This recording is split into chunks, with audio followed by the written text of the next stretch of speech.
This is the Stress-Free Wedding Planning Podcast with Sal and Sam, a new podcast for engaged couples concerned about wedding planning and family expectations but want a stress-free, fun, and unforgettable wedding. Hi, I'm Sal from After Hours Events of New England. I'm Sam from Insure Productions DJ Service. Welcome to the Stress-Free Wedding Planning Podcast. What do I tip my wedding vendors? Is a tip appropriate for the business owner? Why should I tip at all? Can I tip someone who has shown me exceptional service? By the time this edition is over, you'll know why tipping your wedding vendors is important and why some vendors do not expect a tip. In today's edition, we'll give you a breakdown of what's customary for tipping each vendor. But first, let's get the meaning of tipping. With over 80 years of combined wedding experience and insider information, this is Stress-Free Wedding Planning with your hosts, Sal and Sam. A new podcast for engaged couples who are stressed about wedding planning and family expectations, but want to have a fun wedding. Listen now for revealing wedding insider secrets, tips, and strategy or lesson that you'll be able to implement for a stress-free wedding. Information that you just can't miss and may just change your life. Take the journey with us from worry and concern to a stress-free and unforgettable wedding day. The Stress-Free Wedding Planning Podcast with Sal and Sam. The traditional meaning of tipping is to ensure promptness, and it's for somebody that's performed a service for you and has gone above and beyond the anticipated service. That's what the typical meaning of tipping is. So let's dive into this issue. My name is Sam from Insure Productions. And I'm Sal from After Hours Events of New England. How much do I tip my wedding vendors is the question that we're asking here today. Up till recently, tipping wasn't something that you really did in the United States. More recently, it's become a thing in the last 20, 30 years. It was a lesser percentage, but, with inflation and everything, these things have gone up. So you definitely, you're looking at somewhere around 18 to 20% nowadays if you're in a restaurant. If not more. Yeah. It really depends on who you're tipping and what it's for. Yeah, back in the 80s, you would tip 10 to 15%, but you can't do that nowadays. Not at all. So, I know in a restaurant, I'm doing somewhere between 20 and 25%. Yeah. If you're thinking of tipping your vendors, we're going to give you kind of a breakdown of the amounts that you may, I'm going to put that in quote unquote, may consider, because you don't have to tip any of your vendors. Don't let anybody force you into thinking that you have to tip your vendors. But if you are going to tip them, these are going to be the estimates that we suggest that you tip your vendors. If you're planning on tipping, make sure you write a thank you note and put it in a card or an envelope. And obviously assign somebody to hand them out, a trusted person, a responsible person, if you have a wedding planner or a parent or a best man, and hand those tips out at the end of the vendor's service, not necessarily at the end of the night. Some vendors, like the musicians for the ceremony, for instance, they probably would leave during the cocktail hour, so you want to probably try and catch them. Have somebody responsible assigned to do that. So if you, as the couple, are not running around at the end of the night, instead of thanking your guests, you're looking for vendors to hand that note. So that's why we suggest handing it over to somebody responsible, like a parent or a wedding planner. And especially marking those envelopes so you know who's who and you don't forget anybody. You don't want to do that. Oh, yeah. So, why don't we just jump right in right now to, Sure. There's so many vendors at a wedding. Yeah. So let's start with these people. How about the wedding delivery, the setup staff? You have the cake, you have the chairs, you have the flowers, you may have tents, you may have porta potties. So there's so many people to consider here. Yeah, really. They're the sort of people that are there when you and I are setting up. Yeah, exactly. So, on average, they say, $5 to $10 per person who's doing that type of thing. Yep. So, be prepared for that. That's a nice, easy one. We started off easy here. Yeah.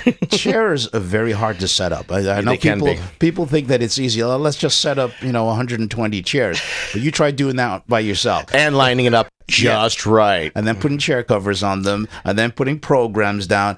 It takes a lot of work. So that's why you're tipping those people. You have off-site caterers, depending on your contract, 15 to 25%, depending upon the quality of food. So now let's get back to that contract for a caterer. Yeah. Caterers typically have service charges built into their contract, but they're not the actual gratuity. It's two different things. Oh, okay. I understand what you're saying. Yeah, so you have to be careful. So you see a service charge there. Yep. question, what is the service charge for? Yep. Because you'll find out the majority of the time it has nothing to do with gratuity, so you need to be prepared for that. Good point. The amount for that is probably between $10 to $20 for each individual person that you'd like to tip. Nothing more than that, and obviously nothing less. Next up is the travel agent. Now, most travel agents are not expecting a tip, but depending on the quality of the service that they give, you may, of course, want to tip them. So if your travel agent has been exceptional and has rebooked you 3 or 4 times or changed stuff and has been really in-depth and worked well with you, then obviously consider it. But typically, they already get paid and it's already included. Yeah, they get paid from the people who you are actually going to that destination. Yep. But yes, Sam, you're absolutely right. Sometimes these people have to go way over beyond to make sure everything works for you properly. And that it would be really nice if just kind of show some appreciation. Yep. Or a card. Sometimes I know many of us vendors are just happy just to get a card to say thank you, and that's more than enough. And of course, with all of this, a referral online is the biggest thank you can ever give anybody. One other point about travel agents is if you're doing a destination wedding, check the local customs. Because if you're going to an island or somewhere far away that has different currency, you need to be able to provide that currency. Don't just give them American dollars. And sometimes you don't need to tip some of these vendors, again, if you're going on a destination wedding. So find out what the local customs are and tip accordingly. Don't just think just because you're in a different location, you have to tip like you are an American. You don't necessarily have to. Yeah, I've gone to an all-inclusive thing for a vacation, and it turned out all the tipping was part of my trip. So I didn't have to worry about it. So it was a no-brainer type thing, and that's great. When you can do that with your wedding, that's awesome. Speaking about destination weddings, your wedding planner is the next one on the list that needs to be tipped.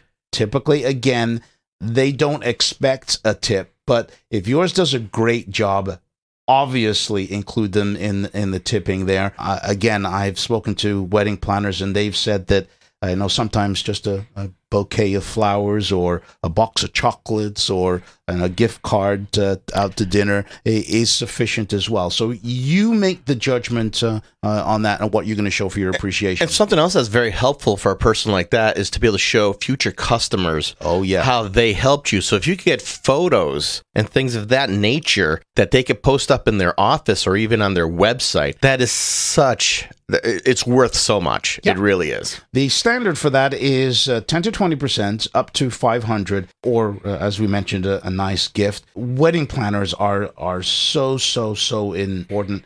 As Sal said before, a non-monetary thank you is worth $1 million. It really is. Next up is your wedding photographer and videographer. These are people you should definitely be considering tipping. They always say, they don't expect to be tipped. Trust me.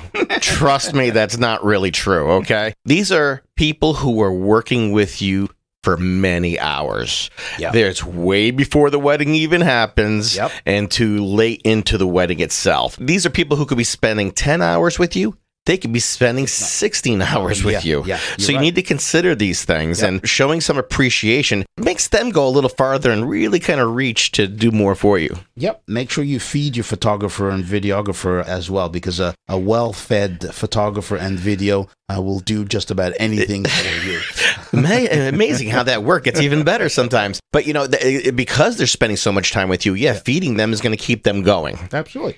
Although not expected by a photographer and videographer, an approximate amount is somewhere between $50 to $200 per vendor, depending on the quality of the work and how they've helped you out, especially beforehand. If they've done engagement pictures for you, or they've helped you out in planning and coordinating some of your pictures on your shot list, then tip them a compensatory amount. Let's get to the wedding ceremony officiant.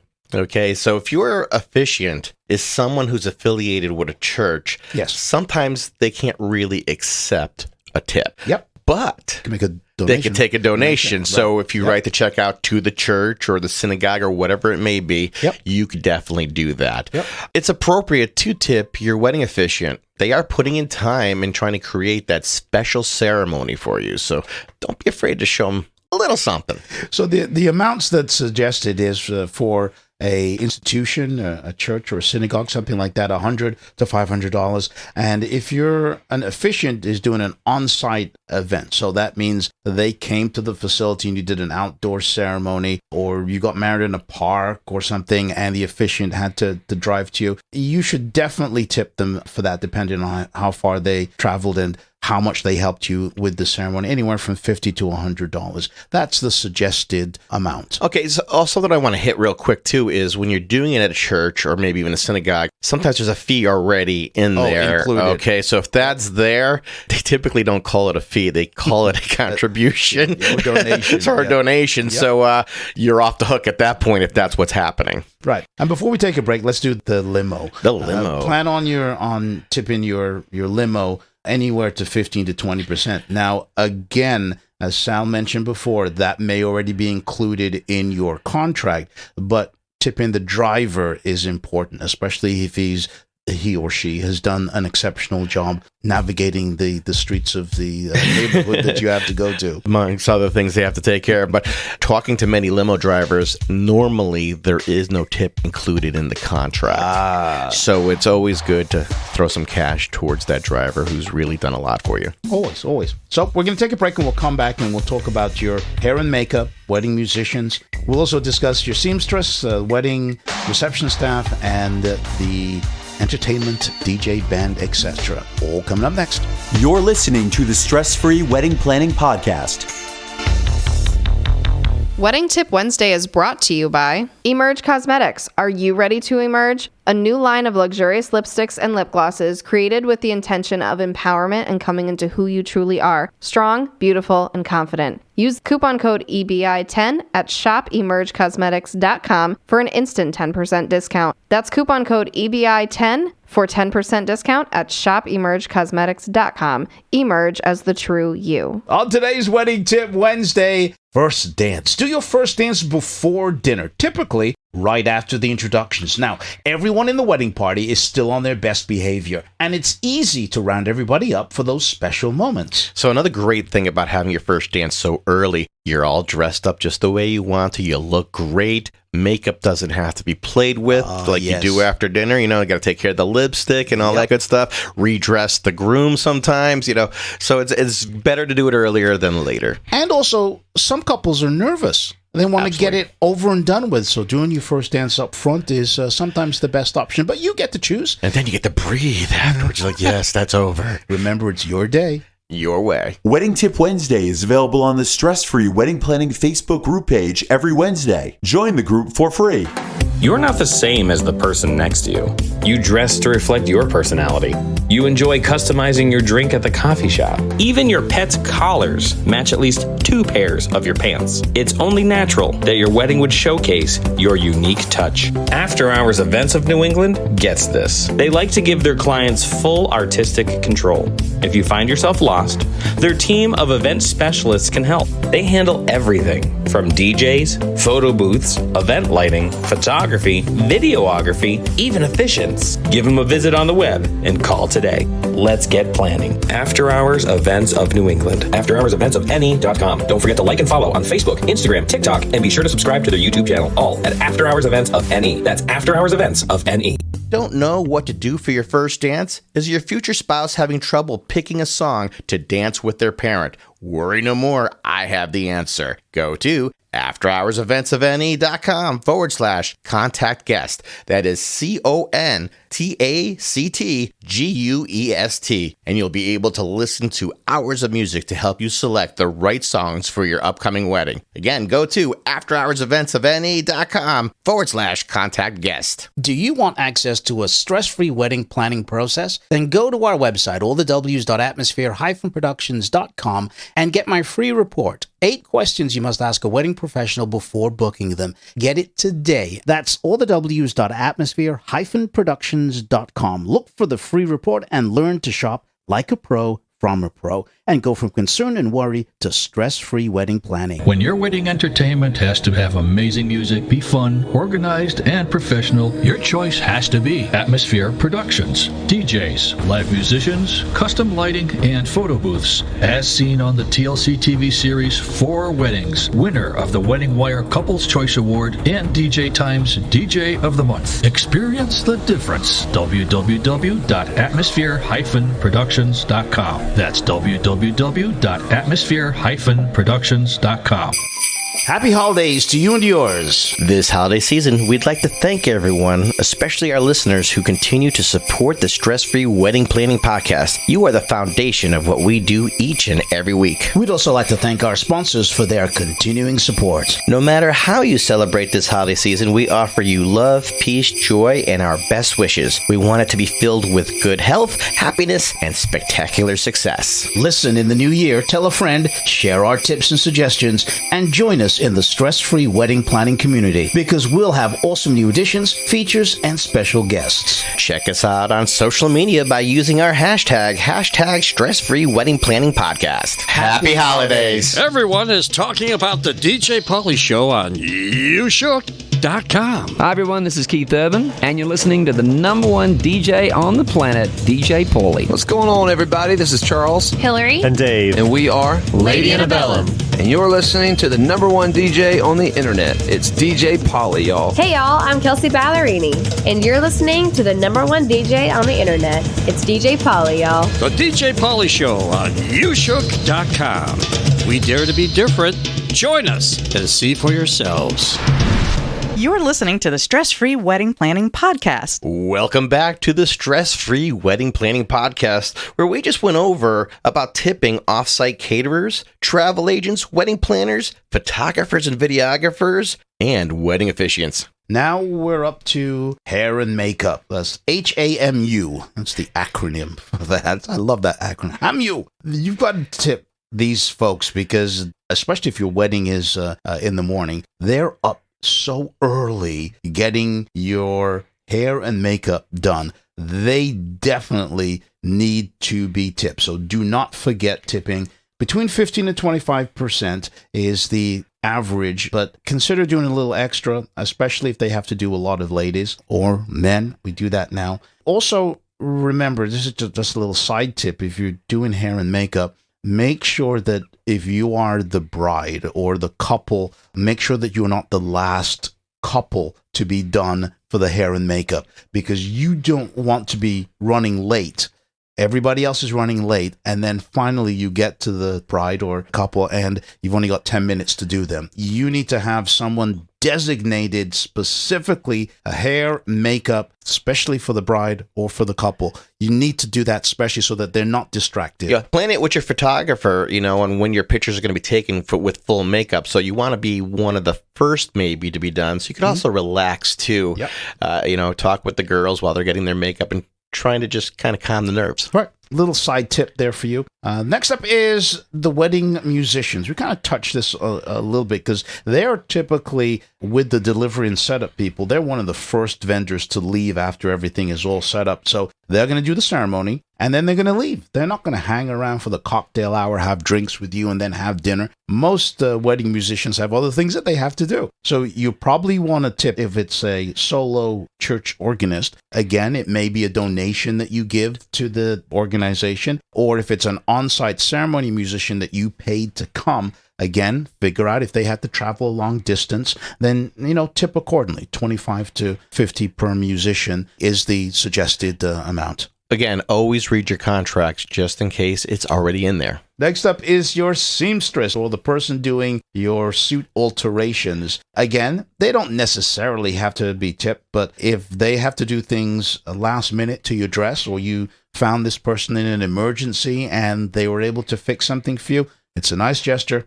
$20 to $50 is the suggested. Yeah, especially for a dress, there's so much work, so much detail that they have to take care of. You're coming in multiple times to be fitted to make sure everything is just right. Yep. And sometimes that last fitting, some work has got to get done. You decided to lose a little too much weight for the wedding, and so that they're taking care of that stuff, and they're putting a lot of time into that. Next up is the reception staff. So these service charges, again, we're going to say, is typically included in the contract, especially if you have a on-site wedding coordinator or maitre d' or banquet manager. Those are not typically included in the contract. No, not at all. For your food and beverages and all that. Yeah, so when you see service charge, typically does not mean gratuity, but you should always ask. Yep. Again, 15 and 20% on the food and drink is customary, or $200 to $300 at the end of the event. Bar staff. Now, typically,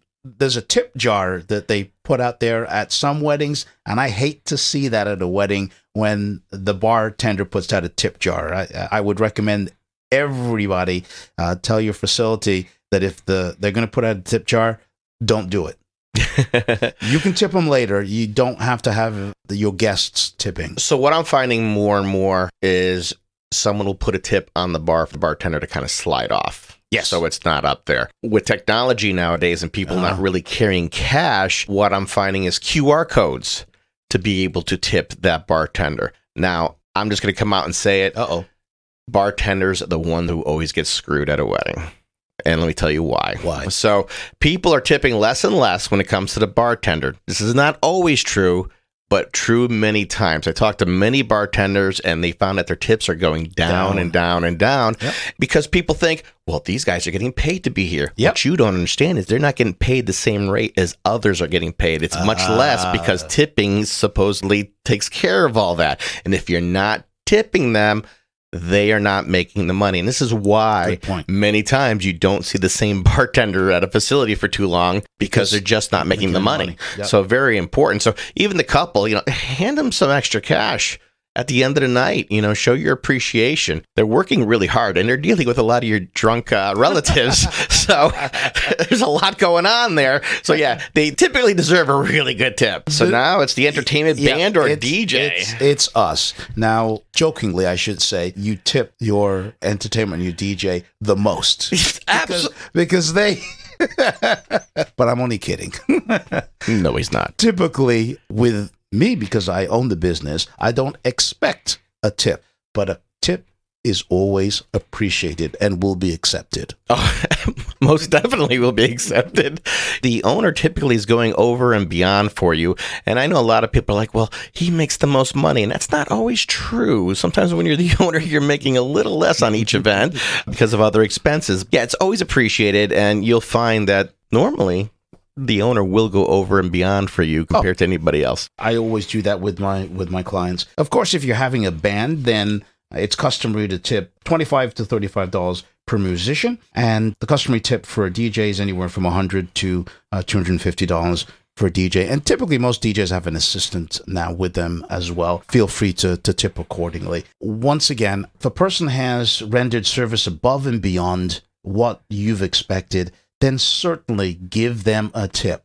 If somebody has done, just what they expected you to do, you are not forced to give anybody a tip if you don't think that they deserve anything extra. So don't let anybody force you, or don't let tradition says that you have to tip this. In this day and age, you don't have to. And most vendors, to be honest, are not going to feel slighted if you don't give them a tip. One of the biggest tips you could give any vendor, and which is so helpful for future business, is reviews. So either going to like the Knot, Wedding Wire, Google, Facebook, giving reviews to those people that did really great jobs is an awesome thing to do, and so very helpful to future business. Before we wrap things up, we didn't mention valet. And Sal, we suggest about $1 per car on that one? $1, maybe $2. Yeah. They're doing a little running. And then if you have, and this is especially in the winter, if you have a coat check or a restroom attendant, again, we're suggesting at least $1, yes. $1 per guest on that as well. You're listening to the Stress-Free Wedding Planning Podcast. So there you have it. Remember those questions we asked at the beginning of the podcast? And I do want to be very clear. The answers we gave are just merely suggestions, and that's all they are. are. So let's start with, is a tip appropriate for the business owner? Why should I tip at all? Can I tip someone who has shown us exceptional service? We just shared with you exactly what a tip means and how appropriate it is for your wedding vendors. You also learned what to tip various services and what actions you can take immediately to prepare for this. Now, as you spend the next week planning your wedding, if you want me, Sam, and our community of stress-free engaged couples and wedding experts to answer any wedding-related questions, then all you have to do is join us over in the Stress-Free Wedding Planning Facebook group. Once you're in, go ahead, share your concerns and worries, and we'll let you know if you're on the right track or if there's something you need to work on.